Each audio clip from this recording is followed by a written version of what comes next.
오늘 아침에 이 귀한 은혜의 자리에 우리를 깨워서 초청해 주신 하나님을 찬양합니다. 여러분 다시 만나 뵙게 되어서 너무나 반갑고 감사합니다. 오늘 이렇게 귀한 은혜의 자리에 와서 성경의 역사서를 가지고 이틀 동안 함께 하나님의 말씀을 나눌 수 있게 기회를 주셔서 감사합니다. 여러분, 구약 성경 전체에 보면 역사서라고 이제 우리가 부르는 책들이 있습니다. 그 책들이 오늘 읽은 여호수아로부터 시작이 돼요. 그렇죠? 그래서 여호수아, 그 다음에 뭐가 있죠? 사사기, 그렇죠? 그 다음에 사무엘서, 그 다음에 열왕기서, 그 다음에 역대서. 네, 그래요. 그래서 오늘 이제 지금 보니까 조금 이따가 우리가 살펴보겠지만 여호수아서는 이스라엘이 마침내 처음에는 야곱의 12아들들로 그냥 한 가족으로 이집트에 들어갔다가 마침내 한 민족이 되어서 그들이 나오게 됩니다. 그렇죠? 그리고 광야 40년 길을 걸어서 이제 하나님께서 약속하신 아브라함과 이삭과 야곱에게 약속하신 그 가나안 땅에 들어가는 이야기가 이제 오늘 우리가 읽은 말씀이에요. 그래서 이 요단강을 건너가야 가나안 땅인 거예요. 그 시점부터 여호수아서부터 이제 쭉 사사 시대를 거쳐서 또 사무엘을 통해서 하나님이 왕들을 세우시고 그 왕들의 이야기, 남쪽 유다, 북쪽 이스라엘의 이 왕들의 이야기까지 역대기로 이루어져 있습니다. 그래서 우리는 이 책들을 이스라엘의 역사라고 이야기를 하는데요.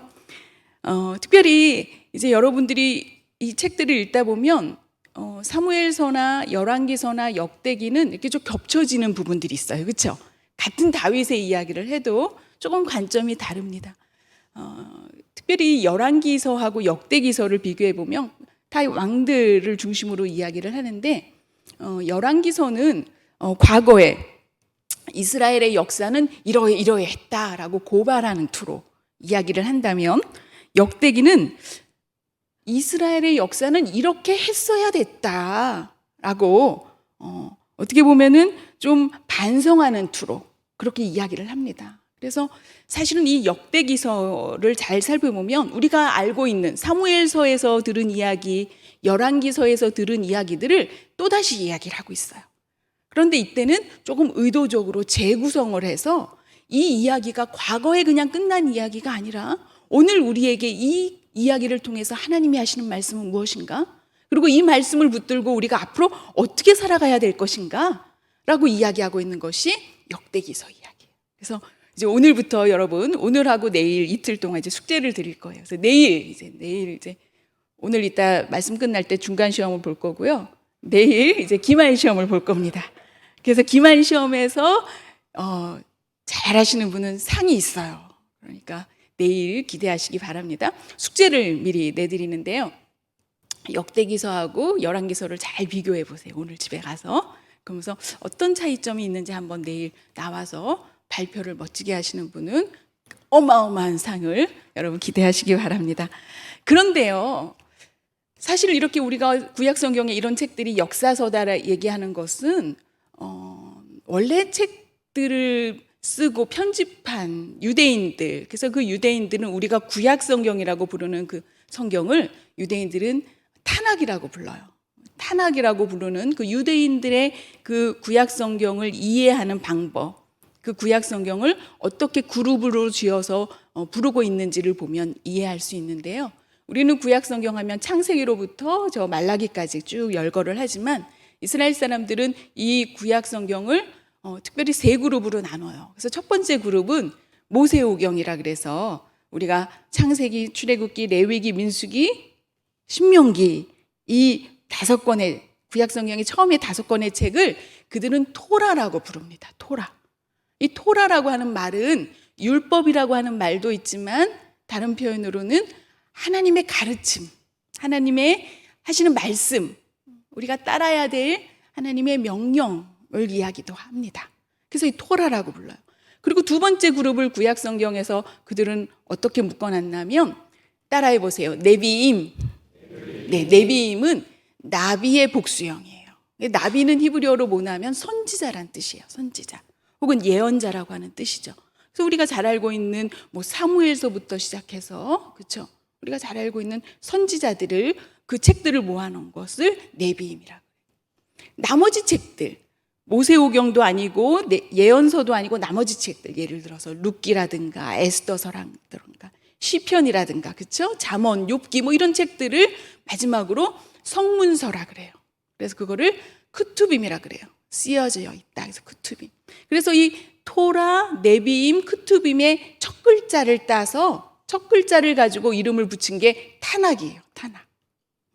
그런데 이스라엘 사람들은 이 타낙, 구약성경 전체를 타낙이라고 부르면서 특별히 그들 중에 몇 가지 책, 우리가 아까 살펴본 여호수아나 사사기나 열왕기서, 뭐 사무엘서, 역대기서처럼 따로 묶어서 역사서라고 안 불러요. 그렇죠? 왜 그럴까요? 이스라엘 사람들은 사실은 이 구약성경 전체가 하나님의 역사하심을 이야기하고 있다고 이해했기 때문이에요. 여호수아서만, 사사기서만 하나님의 역사하심이 드러나지 않아요. 그렇죠? 사실은 창세기 1장부터 하나님이 하신 일을 이야기하고 있기 때문이에요. 하나님을 만난 사람들의 신앙의 고백이 끊임없이 이어지고 있는 것이 구약성경 전체인 것을 이스라엘 사람들은 알고 있었기 때문이에요. 그래서 따로 뭐 역사서라고 부르지 않고 다 하나님의 말씀, 하나님의 역사하심이라고 부르고 있는 것을 우리가 보게 됩니다. 자, 그러면 여러분 이제 내일 시험 문제에 나올 이제 예상 문제예요. 여러분 영어로 역사를 뭐라고 부릅니까? 영어로 역사를. 야, 목사님 여긴 뭐 시험 보고 교회 다니나요? 맞아요. 역사를 히스토리라고 합니다. 그렇죠? 여러분 개인의 역사가 있어요. 그렇죠? 또 가족의 역사가 있습니다. 교회의 역사가 있고요. 학교 역사가 있고 나라의 역사가 있고 인류의 역사가 있습니다. 그렇죠? 역사예요. 역사하면 우리가 알아요. 그 사람이 어디로부터 왔고 그렇죠? 지금까지의 이 존재 자체에 그 배경을 이야기하고 있는 거예요. 그런데 여러분 역사라고 하는 말을 우리는 한국말로 역사하는데 영어로 히스토리라고 여러분들이 얘기를 했어요. 그런데 영어 좀 하시는 분들은 짐작이 될 거예요. 히스토리 하면 어떤 단어들 두 개가 합쳐서 생긴 단어일까? 지금 아까 특송한 어린이가 한번 얘기해 볼까요? 히스토리. 아까 너무 멋지. 야, 이 새벽에 하나님이 얼마나 기뻐하실까, 그렇지? 히스토리는 오늘 잘 기억하세요. 히스토리는 두 개의 단어가 합쳐진 단어라고 합성을 하고 우리가 생각할 수가 있어요. 뭐하고 볼까요? 스토리 뒤에 스토리 앞에 뭐가 있어요?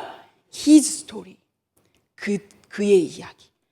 이걸 가지고 요새는 페미니스트들이 여성학을 공부하는 사람들이 아니 이 세상의 역사를 남자만 썼습니까? 그렇죠?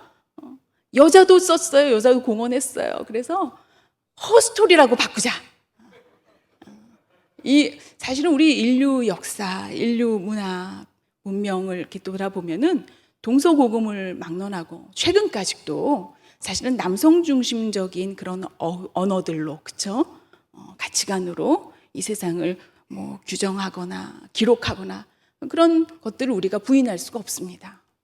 그래서 요즘 뭐 여성학자들이 모인 곳에 가면 아주 슬로건을 허스토리 이렇게 써놓고 막 그래요. 여러분 허스토리라고 생각하세요? 히스토리라고 생각하세요? 히스토리?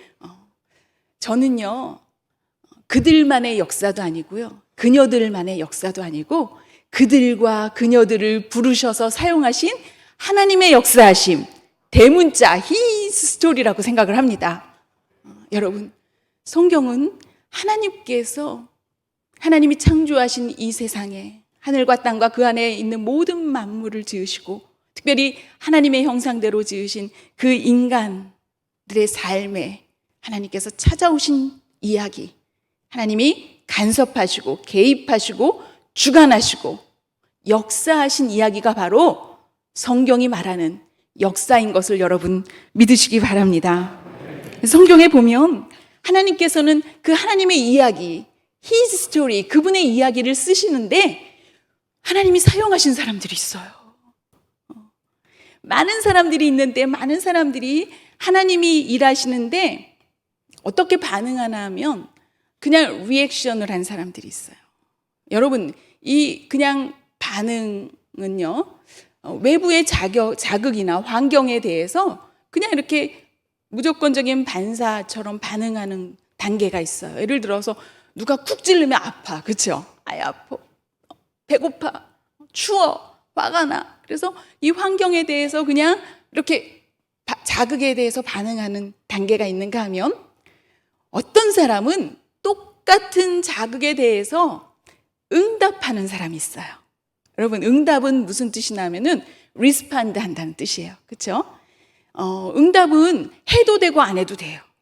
예를 들어서 누가 이메일을 저한테 보냈는데 이메일의 답장을 제가 해도 되고 안 해도 돼요. 리스판드를 할 수도 있고 안 할 수도 있어요. 그렇죠? 하지만 일단 내가 리스판드를 하겠다고 생각하면, 했으면 거기에 내가 대답한 거에 대한 책임을 내가 지는 거예요.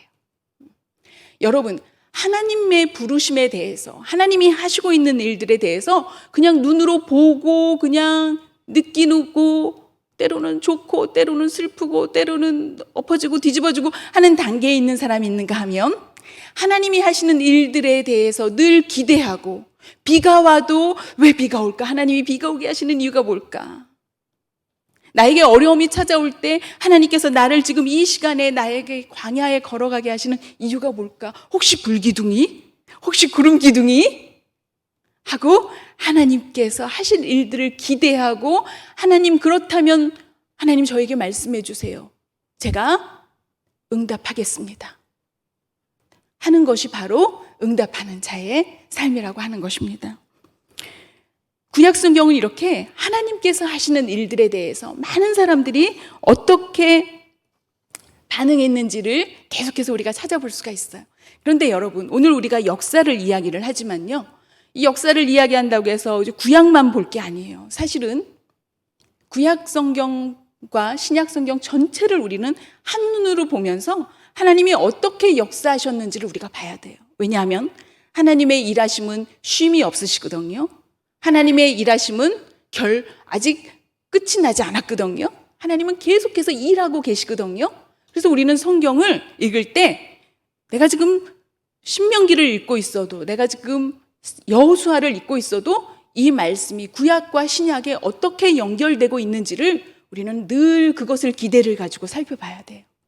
여러분, 창세기 1장을 보시기 바랍니다. 창세기 1장은 하나님께서 하늘과 땅과 그 안에 있는 모든 것을 만드셨어요. 그렇죠? 그리고 2장에 3장에 이어지는 이야기들은 이제 아담이 등장을 합니다. 여러분, 아담은 사실 흙덩어리에 불과한 존재였어요. 자, 여러분, 그렇다면 하나님이 흙으로 아담을 차릉놀이 하듯이 만들어서 우리가 정말 그렇게 만들어졌다는 존재로 그렇게 이해를 그렇게만 할 수 있을까요? 사실은 성경은요, 아주 오랜 시간 동안에, 아주 최근 얼마 전까지만 해도 성경을 직접 읽을 수 있는 사람들은 몇 명 없었어요. 우리나라만 해도 100년 전만 해도 문맹률이 얼마나 많아요. 그렇죠? 하물며 성경은 이것이 글로 기록되기까지 아주 오랫동안 입으로 전달해 왔어요. 그리고 이 글로 기록이 됐어도 그것을 읽을 수 있는 사람은 많지 않았어요. 그래서 제사장이나 율법학자들이 읽어주고 설명해주고 이런 과정이 있었죠. 자, 창세기에서든 또 성경의 여러 부분에서 우리는 성경에서 은유라든가 메타포, 이런 상징들이 등장하는데, 그런 것들을 이해를 우리가 잘해야 돼요. 상징이라고 하는 것은, 은유라고 하는 것은 내가 어떤 이야기를 하는데 그것을 잘 알아듣게끔, 상대방이 알아듣게끔 그들이 이해할 수 있는 언어로 설명하는 거를 얘기해요. 그렇죠? 그래서 예를 들어서 저 구청장이 후보였을 때는 막 그냥 겸손해서 막 그냥 시장 와서 막 떡볶이도 사 먹고 막 한 표 찍어주시면 내가 서번트 리더십을 가지고 하겠다 그러더니, 구청장 되더니 그냥 문 안 열어주면 내려주지도 않고 그냥 이런다. 아유, 교만해졌어. 그냥 저 사람 옷 벗겨야 돼, 옷 벗겨야 돼. 그러면은 진짜 가서 구청장 옷을 홀딱 벗기라는 얘기예요? 여기서 옷은 그 사람의 지위, 그렇죠? 신분을 얘기합니다. 이처럼 성경에는 이런 비유들이 많은데, 아담 이야기도 저는 그렇다고 생각을 해요. 사실 여러분, 아담은요, 그 이름처럼 하나님께서 흙으로 만드셨어요. 왜 이름이 아담이라고 하는 단어는요, 히브리어로 아다마라고 하는 단어에서 왔는데, 아다마가 바로 흙이거든요. 여러분 생각해 보세요. 사람은 정말 죽으면 썩어서 흙이 돼버려요. 먼지가 돼버려요. 하나님이 아담을 흙으로 만드셨다고 하는 것은 인간이 얼마나 연약한 존재인가. 죽으면 부자든 대통령이든 권력이 있든 없든 다 그냥 흙이 되는 존재예요. 그렇죠?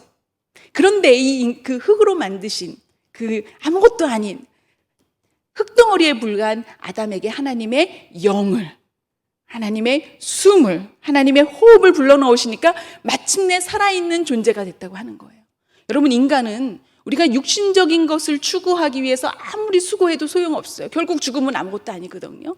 그런데 여기에 굿뉴스가 있습니다. 우리에게는 하나님의 영이 임하신다면 우리는 살아있는 존재인 것을 여러분 믿으시기 바랍니다. 그것이 창세기의 이야기예요.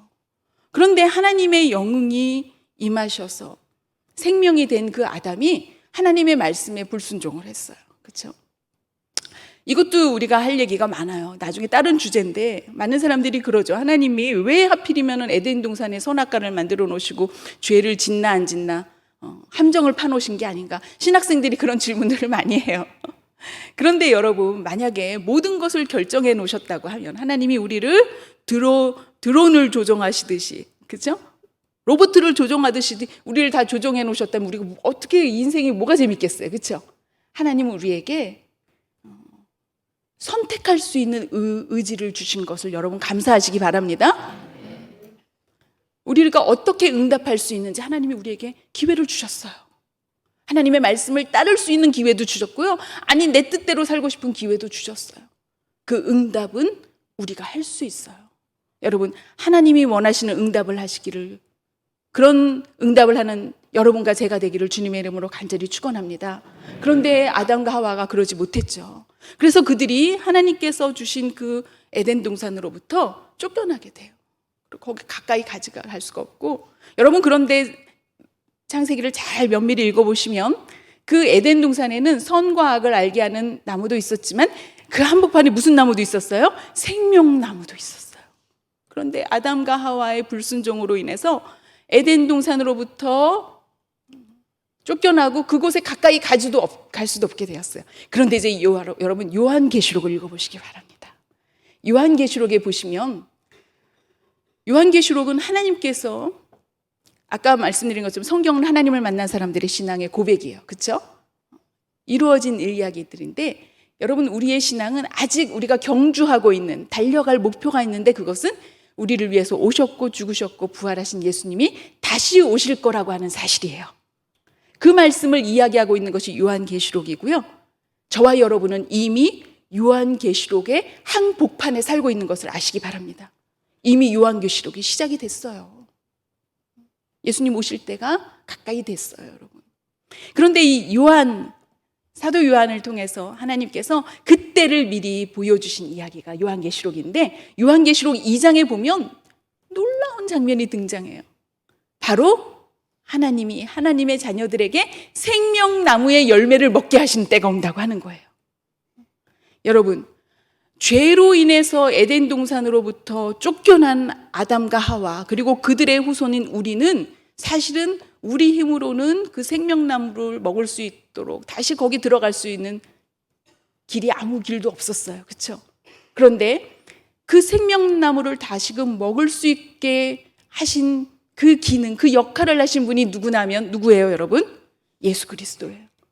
그 예수 그리스도의 이야기가 바로 요한계시록 5장을 보면 나타납니다. 요한계시록 5장에 사도 요한이 이렇게 환상을 보니까 보좌 옆에 누가 앉아 있어요? 어린 양이 앉아 있는 거예요. 여러분, 어린 양 하면은 여러분 뭐가 떠오르십니까? 어떻게 하세요? 양고기가 생각 안 나셨어요? 어린 양 하면 사실 우리는 참 그게 우리 문화에서는 익숙하지가 않아요. 양도 요새는 뭐 대관령이나 감이 있지만 이렇게 주변에서 보는 강아지나 고양이처럼 우리가 자주 보지는 않잖아요. 그렇죠? 그런데 유대인들은 딱 왜 지금 요한계시록에서 왜 하나님이 사도 요한에게 양을 보여주셨을까요? 바로 그 양의 역할을 통해서 예수님이 누구신지를 알게 하신 거예요. 유대인들은요, 누구든지 꼬꼬마 아기더라도 양을 보는 순간 뭐가 제일 먼저 떠오르냐면은 희생제물이 떠올라요. 여러분, 희생제물은 뭐예요? 나의 죄값을 대신 치른 거예요. 그렇죠? 이것이 얼마나 엄중한 하나님의 명령이었냐면 구약 성경에 보면 양을 잡을 형편이 안 되면 비둘기라도 사갖고 잡으라는 거예요. 근데 여러분 생각해 보세요. 이게 얼마나 넌센스예요. 내가 저 양을 내가 돈을 주고 사왔는데, 내가 저 양이 태어나는 거로 받고 내가 풀을 베어다가 먹여서 키웠는데 제가 어떻게 내 죄값을 대신 치러요, 여러분? 제가 진짜 나의 죄값을 치를 수 있는 게 아니에요. 여러분, 죄값이라고 하는 것은 무엇입니까? 사람이 교통법규를 위반하면 벌금을 내고, 그렇죠? 죄를 지면 감옥에 가고, 그렇죠? 무기징역을 이게 죄값이에요. 근데 여러분, 제가 우리 고집사님을 제가 그냥 빈정이 상해갖고 그냥 제가 머리를 끄들고 막 때려줬어요. 괜히. 그리고 생각해보니까 이게 아닌 것 같은데. 그러고 우리 반주자님한테 가서 미안해요. 내가 고집사님을 때려줬어요. 반주자님이 괜찮아요. 그냥 아무 일 없을 거예요. 용서해 줄게요. 반주자님이 저를 용서할 수 있을까요? 제가 용서함을 누구한테 받을 수 있는 거예요? 하나님, 고집사님만이 저를 용서할 수 있는 거예요. 그렇죠? 죄값은 내가 죄를 지은 대상이 그 죄를 용서해 줘야지만 받을 수 있는 거예요. 그런데 여러분, 이 죄의 문제는요, 결국은 제가 고집사님을 향해서 짓는 죄든 이 자연 환경을 향해서 짓는 죄든지 간에 이 죄의 궁극적인 나의 죄의 대상은 누굴까요? 하나님이세요. 하늘과 땅과 그 안에 있는 모든 것을 창조하신 하나님에 대한 죄라고 하는 것이죠. 그러면 그 죄는 누가 나를 용서할, 그 궁극적인 죄는 하나님 자신만이 용서하실 수가 있는 거예요. 그것을 하나님은 우리에게 알게 하시기 위해서 어린 양이라고 하는 메타포를 구약 성경에서 끊임없이 말씀하신 거예요. 그래서 유대인들은 어린 양을 보는 순간 저 양이 바로 우리의 죄값을 치르신 분이구나. 예수님이 오셔서 처음부터 내가 바로 그 역할을 하러 왔다고 말씀을 하셨죠. 제자들도 처음엔 이해하지 못했어요. 부활하신 예수님을 만나고서야, 그 예수님이 보내신 성령님을 만나고서야 그분이 바로 하나님이 이 세상을 이처럼 사랑하사 독생자를 주셨으니 말씀이 되어 육신이 되어 오신 분이구나.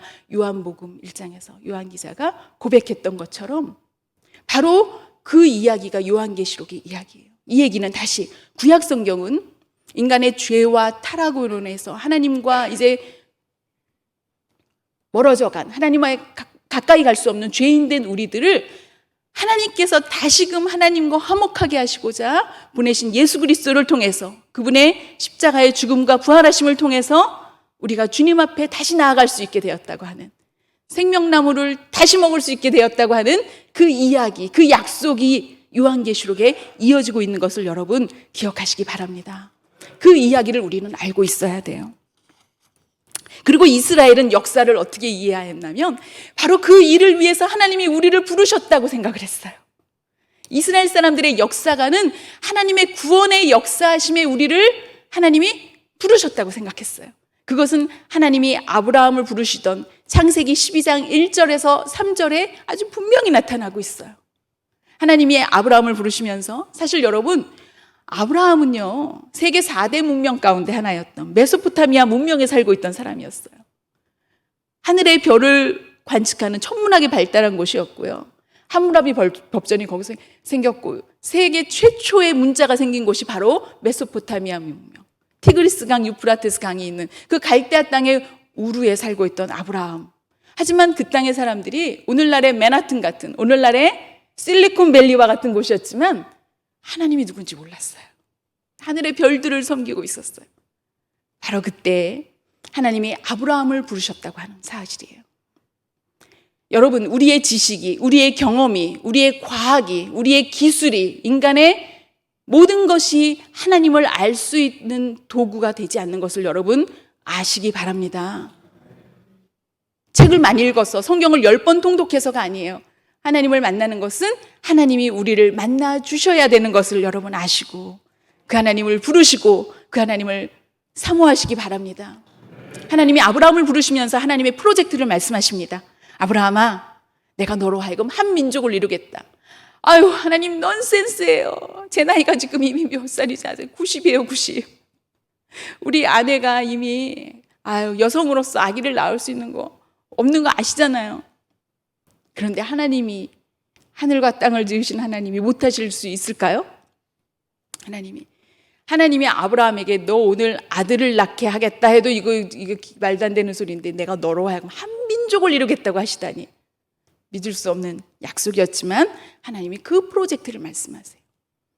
우리는 그 역사가 이루어진 걸 알아요. 그렇죠? 그러면서 하나님의 최종 프로젝트는 왜 하나님이 이렇게 아기도 못 낳는 원래 할아버지한테 아들을 낳게 하시고 그로 하여금 한 민족을 이루시게 하는 왜 그런 기적을 이루셨을까? 최종 목적은 바로 그를 통해서 모든 열방이 복을 받게 하시기 위함이었다고 하는 것을 여러분 기억하시기 바랍니다. 하나님께서 아브라함을 통해서 이루신 민족이 이스라엘이에요. 우리가 이스라엘 통해서 받은 복이, 열방이 받은 복들이 얼마나 많은지 몰라요, 여러분. 그렇죠? 노벨상을 탄 사람 중에 30%가 넘는 사람이 유대인들이에요. 음악가, 과학자들, 요즘에 우리 팬데믹 때 다 백신 맞았죠? 파이자를 만든 사람도 유대인들이고요. 최근의 이야기라면, 그렇죠? 우리 인류 문명에 지대한 공헌을 한 사람. 그래서 사실 우리가 타고 다니는 자동차에서부터 이 마이크까지 컴퓨터까지 이스라엘 유대인들의 기술이 안 들어간 것을 찾기. 그래서 보이코트, 이스라엘 물건 안 산다 한동안 아랍 연맹에서 그런 운동을 한 적이 있는데 그러고 보니까 아이고 그냥 산속에 들어가서 혼자 살아야 되는 거예요. 그런데 여러분, 저와 여러분이 이스라엘 통해서 받은 복 중에 복이 무엇인지 아십니까? 예수 그리스도예요. 여러분, 저는 어렸을 때 초등학교 다닐 때 초등학교 1학년 때인데 장로님이 설교를 하시는데 제가 갑자기 손을 들고 질문을 했어요. 장로님, 왜 예수님이 한국에 안 태어나셨어요? 사실 저는 그 질문한 걸 잊어먹었는데 제가 신학교 1학년 입학을 했더니 그 장로님이 저를 김전도사님 부르세요. 갔더니 옛날에 내가 아동부 설교하러 갔는데 막 외워가지고 억지로 이제 어린이 설교하러 갔는데 네가 그 설교하느라고 내가 그냥 백지장이 돼가지고 설교를 어떻게 했는지 모르겠다. 이제 자네가 그 대답을 해보시게 이러시는 거예요. 저는 막 셈이 났어요. 왜 예수님이 한국에 안 오셨지? 하나님의 결정, 하나님의 주관하심이었거든요. 여러분, 하나님이 이스라엘을 부르신 목적은요, 하나님이 우리를 죄로부터 구원하시기 위해서 예수 그리스도를 보내시기 위해서였어요. 그런데 그것이 하늘에서 뚝 떨어지는 어떤 그런 추상적인 것이 아니라 이스라엘의 삶 속에, 이스라엘의 역사 속에 하나님이 약속하시고 그것을 실현하시고 성취시키시는 것을 그들이 눈으로 목도하는 가운데 오신 그 예수님, 그들의 눈앞에서 십자가에 죽으시고 3일째 되는 날 부활하신, 그리고 다시 찾아오신 그 예수님을 만난 사람들의 신앙의 고백, 뜨거운 고백을 통해서 당신을 드러내시기 위해서 약속하셨고, 아브라함과 하신 약속이 예수님을 통해서 우리에게 주신 은혜라고 하는 것을 여러분 기억하시기 바랍니다. 그 이야기, 여러분, 사탄이 하나님이 하신 그 약속, 하나님의 복을 그냥 받게 했을까요? 구약 성경을 보면요, 예수님이 오시기 전까지 사탄의 끊임없는 방해가 있어요. 이스라엘 백성이 아직 한 민족을 이루기도 전에 아브라함하고 하신 약속을 하나님이 이루시려면 먼저 한 민족이 돼야 되는데 12명의 가족이, 야곱의 아들들이 애굽으로 갈 때만 해도 그 땅의 바로한테 페이버를 받았어요. 그렇죠?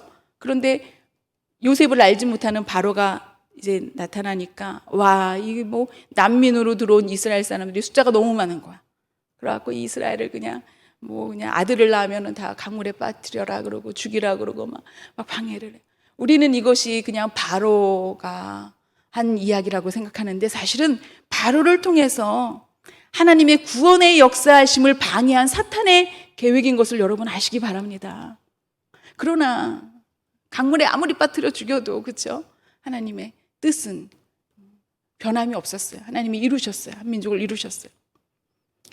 하만을 통해서 유대인들을 모두 죽이려고 했지만, 그러나 하나님이 어떻게 역사하셨는지 우리는 에스더서를 통해서 보게 됩니다. 어떤 권력도, 어떤 전략도 하나님의 계획하심 속에서는 다 무너지는 것을 여러분 보시기 바랍니다. 여러분, 인간의 계획, 인간의 전략, 인간의 경험, 세상의 가치관에 서겠습니까? 아니면 오늘도 여러분은 하나님의 말씀 위에 서겠습니까? 하나님의 약속 위에 서시겠습니까? 사실 오늘 저와 여러분이 살고 있는 시대는 굉장히 위험하고 위태로운 시대예요. 세상의 가치관대로 따르지 않는다면 소외되고 무식하다 소리 듣고 보수적이라고 하는 말을 듣습니다. 여러분, 보수적이라고 하는 말이 한국 사회에서처럼 이렇게 잘못 사용되고 있는 나라가 또 있을까 싶어요. 원래 보수적이라고 하는 것은 conservative, 아주 좋은 말이에요. 신실하다는 말이에요. faithful하다는 말이에요. 신의가 있다고 하는 말이에요. 믿을 만하다라고 하는 얘기예요. 충성적이라고 하는 말이에요. 근데 우리나라에서는 보수적이라 그러면 아주 부정적인 의미로 사용되고 있죠. 하나님이 하늘과 땅을 지으시고 남자와 여자를 만드시고, 그렇죠? 그들로 하여금 한 몸이 되게 하시고, 하나님의 이 창조 역사하심을 우리는 어떤 것은 선택적으로 보고 어떤 것은 시대가 지나면서 따로 해석해도 된다, 우리가 그렇게 할 수가 없어요. 하나님의 말씀은 변함이 없어요. 그런데 요즘에 저와 여러분이 자라는 이 시대, 이 아이들이 자라는 이 시대에 여러분 이 TV를 열어보시기 바랍니다. 드라마든 음악이든 춤이든 모든 것이 이제는 남자와 여자를 구분하지 않아요. 내가 성을 결정할 수, 내가 남자가 되고 싶고 여자가 되고 싶고 한 두 개 다 하고 싶고, 이런 일들이 아주 팽만한 시대를 살고 있습니다. 그래서 제가 2000년도에 이스라엘 갔는데 그때만 해도 모 연예인이 내가 동성 연애자다 그러니까 몇 년 동안 TV에 못 나왔어요. 그게 종교적인 걸 떠나서, 신앙을 떠나서 그것에 대해서 그만큼 한국 사회가 부담스러워했단 말이에요. 근데 지금은 어떻습니까? 아무렇지도 않아요. 그렇죠? 아주 어린 아이들도 자연스럽게 커밍아웃한다 그렇게 얘기를 하는 시대가 되었습니다. 그래서 그거에 대해서 이상하다고 얘기하면 뭐라 그래요? 제 동생이 교육계에 있는데요, 교과서를 쓰는 일을 해요. 근데 지침서가 내려오는데 보면 예를 들어서 어떤 부모가 있는 집은 엄마 아빠가 있지 않고 엄마도 있고 아빠도 있고, 엄마도 있고 엄마도 있고 아빠도 있고 아빠도 있는 집이 있을 수 있으니까 이런 용어들을 잘 써라. 부모님 엄마 아빠라고 하는 용어도 조심해서 써라. 이런 식의까지. 여러분, 이게 지금 저와 여러분이 알지 못하는 사이에 얼마만큼 이것들이 이렇게 팽만해져 가는지, 이런 것이 보편적인 가치관이 되어가고 있는 시대에 저와 여러분이 하나님의 말씀이 무엇인지, 하나님이 누구신지 우리가 분명히 알지 못하면, 우리가 여기 나와서 교회는 나와도 예배는 드려도 새벽 기도는 나와도 우리가 하나님을 알지 못하는 채 살아가고 있는 것을 여러분 아시고 두려워하시기 바랍니다. 이스라엘의 역사는 하나님이 누구신지를 보여주시기 위해서, 그리고 죄로 인해서 하나님과 단절된 인간을 구원하시기 위해서 예수님을 보내시는 그 모든 과정, 그래서 하만을 통해서, 헤롯을 통해서 아무리 방해를 했지만 그러나 예수님이 오시게 된 사건을 우리는 알고 있어요. 그렇죠? 이스라엘 민족들은 자기들의 역사를 이야기하면서 하나님이 우리를 부르셨고 하나님의 일하심에 우리를 사용하셨다, 그 하나님의 목적하심 속에서 우리는 응답하는 존재다라고 자기들의 존재의 이유를 지금도 이야기를 하고 있습니다. 그래서 이스라엘 사람들이요, 굳이 신학교를 가지 않아도 미용사가 돼도 약사가 돼도 또 선생님이 돼도 그들의 마음속에는 늘 나는 이 세상에서 하나님의 목적하심 속에서 어떻게 쓰임받을 것인가 라고 하는 것을 그들은 늘 물어보면서 응답하는 그런 삶의 가치를 가지고 있는 것을 보게 됩니다. 우리가 잘 알고 있는 한국의 신학자 함석헌 선생님은 이 유대인들을 뭐라고 얘기를 했냐면요, 하나님의 억센 소나기에 어쩔 수 없이 사로잡혀서 징발당한 민족이라고 부르고 있어요. 여러분, 저는 이 이야기를 들으면서 하나님, 저도 징발해 주세요. 하나님이 하늘 이음 교회를 징발해 주시기를 축원합니다. 하나님이 하시는 일들, 하나님이 누구신지를 이 언덕에 있는 이 교회를 보면서, 이 서울 시내 지나가는 사람들이 이 교회를 보면서 이곳에서 외쳐지는 하나님의 일하심을 바라보면서 참 하나님이 누구신지를, 가치관이 세워지는, 하나님의 뜻이 이루어지는 역사가 이곳을 통해서 이루어지기를 주님의 이름으로 축원합니다. 구약성경 전체에는 그 하나님의 부르심을 받아서 응답한 사람들이 있는데요, 오늘 우리가 읽은 본문 바로 그 응답하심에 순종한 사람들이에요. 여러분, 40년 광야를 걸어와서 마지막으로 이제 요단강만 건너면 이제 가나안에 들어가는 거예요. 물론 들어가서도 할 일이 많았죠, 그렇죠? 그런데 이 여호수아를 통해서 하나님이 요단강을 건너게 하실 때 참 터무니없는 말씀을 하세요. 야, 지금 보니까, 본문에 보니까 이때가 막 지금 물이 많이 있을 때, 그렇죠? 막 비가 막 온 지 얼마 안 돼 갖고 막 물이 많이, 강물이 막 넘칠 때였어요. 그런데 하나님이 야, 강물이 멈추기를 몇 달 기다려라, 내지는 뭐 어떤 작전을 주시는 것이 아니라, 야, 제사장들을 앞세워서 법궤를 메고 먼저 강물에 발을 내디뎌, 그러시는 거예요. 자, 여기서 이 강물에 발을 내디딘 사람들이 누군지, 이 제사장들이 누군지 우리 알아야 돼요. 이 사람들은요, 애굽을 탈출했을 때 나온 그 세대가 아니에요. 그 세대는 광야에서 하나님께 불평불만하다가 다 죽었어요, 그렇죠?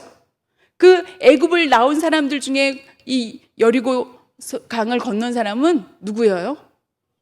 여호수아하고 갈렙밖에 없어요. 그런데 이 제사장들은요, 하나님의 그 명령하심에 순종했다고 하는 것을 여러분 집중하시기 바랍니다. 비슷한 상황이 있었어요. 애굽을 뛰쳐나오자마자 와, 그들 앞에 뭐가 있어서 홍해바다가 있었어요. 그러자 이스라엘 백성들이 어떻게 했는지 알아세요?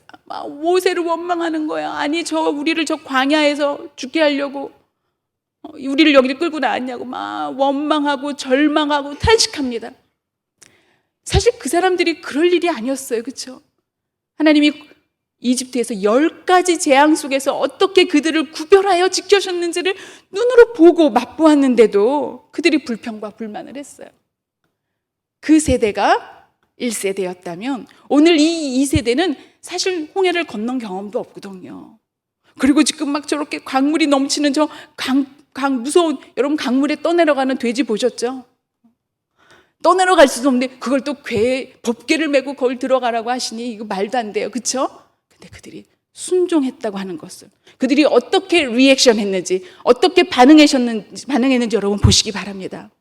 여러분, 때로는 하나님께서 우리에게 여리고에 발을 담그는 것 같은 믿음을 요구하실 때가 있습니다.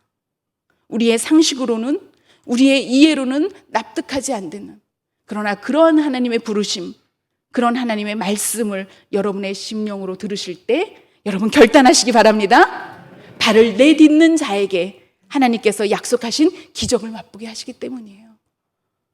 사실 이렇게 발을 내딛는 신용만 하면, 왜냐하면 모세는 이렇게 손을 펼치기만 했는데도 홍해가 갈라졌거든요.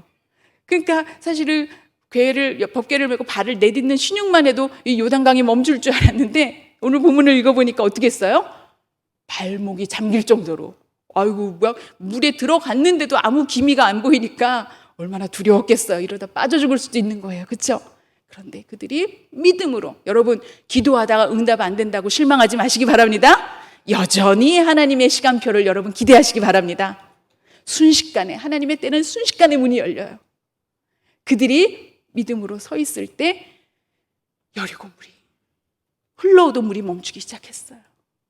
여러분, 또 하나 이 법궤를 맨 사람들에게 우리가 주목해야 될 것은, 우리가 본문을 읽어보니까 그들이 그 무거운 법궤를 메고 이스라엘 백성이 어린아이 하나까지도 다 요단강을 건너도록 그들이 어떻게 했다고 하는 거예요? 요단 한가운데 그 법궤를 무거운 걸 메고 있었다고 하는 거예요. 그들이 조금 하다가 힘들어, 나 고만하겠어, 왜 나만 시켜? 여러분, 열심히 교회에서 하나님께서 부르신 사역을 하다가도 지치게 되면 불평하고 불만해요. 왜 저 집사님은 안 하고 왜 맨날 나만 시키냐고. 그래서 주일날 주방에 가보면 항상 입이 이만큼 나온 집사님이 몇 분 있어요, 그렇죠? 그런데 이 법궤를 맨 사람들, 힘들었지만, 얼마나 힘들었지만 땀이 나오고 어깨가 부러질 것 같고, 그러나 그곳에 있었을 때 하나님께서는 하나님이 약속하신 가나안 땅으로 하나님의 백성을 찾아서 불러오시는 일하심에, 하나님의 일하심에, 하나님의 역사하심이 그들을 통해서 이루어진 것을 여러분 보시기 바랍니다. 오늘 저와 여러분에게 하나님께서 이 대한민국을 사는 2023년을 사는 저와 여러분에게 하늘 이음교회를 통해서 우리는 법궤를 메고 강물에 들어갈 사람을 하나님이 찾으시는 것을 여러분 아시기 바랍니다. 그 하나님이 부르실 때 여러분 믿음으로 발을 내디디시기 바랍니다. 발을 내디뎌 보세요. 하나님이 요단강을 멈추게 하시는 것처럼 여러분의 목전에서 하나님이 어떤 일을 하시는지 보게 하실 줄 믿습니다. 법궤를 메고 들어가라고 하신 것이 중요해요. 인간의 계획, 목회 계획, 우리 교회의 역사, 우리 교회의 프로젝트 아니었어요. 하나님의 말씀이었다고 하는 것 여러분 주목하시기 바랍니다. 하나님의 말씀에 여러분 주목하시기 바랍니다. 그리고 그 말씀을 우리가 듣고 하나님의 음성을 들을 수 있는 분별의 영을 허락해 주시기를 사모하시기 바랍니다.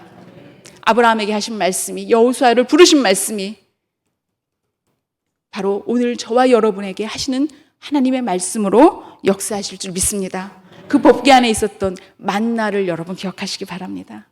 만나는 우리의 인생이 우리가 애써서 벌어먹고 사는 인생이 아니라 위로부터 부어주시는 하나님의 은혜로 먹고 사는 인생인 것을 맛보아 알게 하신 사건이었어요. 특별히 그 만나를 안식일이 되기 전날에는 이틀치를 주셨어요. 딴 날은 조금만 더 갖다 놔도 썩었는데, 그렇죠? 안식일 날은 이틀치를 주셨는데 그 이유는 안식일 날 나가서 일하지 않도록 안식일 전날에는 이틀치를 주신 거예요. 이 얘기는 뭐예요? 안식일이라고 하는 것은요, 그냥 하나님이 쉬셨으니까 우리도 쉬는 날이 아니라 하나님이 누구신 것을 알면서 지난 일주일 동안 하나님이 하신 일들을 기억하면서 하나님을 찬양하는 날이 안식일이거든요. 그런데 그 안식일의 또 다른 의미는요, The test of our faith예요. 우리의 신앙을 시험하는 날이에요. 안식일 날 유대인들이 안식일을 지킨다고 하는 것은, 특별히 나라 없이 전 세계로 떠돌아다니면서 살면서 안식일을 지킨다고 하는 것은 목숨을 건 행위였어요. 남들은 다 일하는데 들어앉아서 일 안 하고 있다고 얼마나 박해를 받았는지 몰라요. 그러면 우리도 가게문을, 우리 똑같은 옆집에도 고깃집 있고 우리 집도 고깃집을 하는데 안식일 주일날 우리가 문을 닫으면 손님이 다 저쪽으로 갈까 봐 우리 마음이 얼마나 조마조마해요. 그렇죠? 그러나 우리의 신앙을 하나님이 어떻게 하시는지를 우리가 맛보아 알기 위해서 우리에게 주신 그 안전장치가 안식일이라고 하는 것을 여러분 아시기 바랍니다. 그들이 그 믿음으로 있었을 때 하나님이 만나를 맛보아 알게 하셨어요. 하나님의 말씀과 만나와 그리고 아론의 쌍난 지팡이가 있는 법궤를 메고 요단강을 건넜던 것처럼 오늘도 우리도 하나님의 말씀을 붙들고 건너시기 바랍니다. 그런데 만나를 직접 맛본 그런 신앙의 체험이 있어야 된다고 하는 거예요. 우리 자녀들에게 교회 가라, 주일날 교회 안 간다고 막 엄마가 나 이러다 시험 든다 애를 붙들고 울고 그래야 소용없어요. 엄마가 만난 하나님, 아빠가 만난 하나님, 눈물로 엄마 아빠가 하나님 앞에 엎드려 기도하셨을 때 어떻게 우리 엄마 아빠를 하나님이 만져주시고 고쳐주시고 도와주신 그 하나님을 만난 아버지의 신앙의 고백이, 엄마의 신앙의 고백이, 그 만나를 맛본 그 이야기가 이 아이로 하여금 나도 그 하나님 만날래요 하고 나 하나님을 찾아오는 그 은혜가 되기를 주님의 이름으로 간절히 축원합니다. 내일 이스라엘 역사 얘기 계속하겠습니다. 기도하시겠습니다. 하나님 아버지 감사합니다. 우리가 하나님을 부르기 전에 우리를 찾아오셨고 우리를 만나주신 하나님, 예수님을 통해서 하나님의 사랑의 최고를 우리가 알게 하신 하나님 감사합니다. 이제 우리의 신앙이 우리의 느낌으로, 감정으로, 또 기분으로 아는 신앙이 아니라 정말 요단강을 건넌 믿음으로, 만나를 맛본 경험으로 하나님을 만나기를 원합니다. 그리고 그 하나님을 증거하길 원합니다.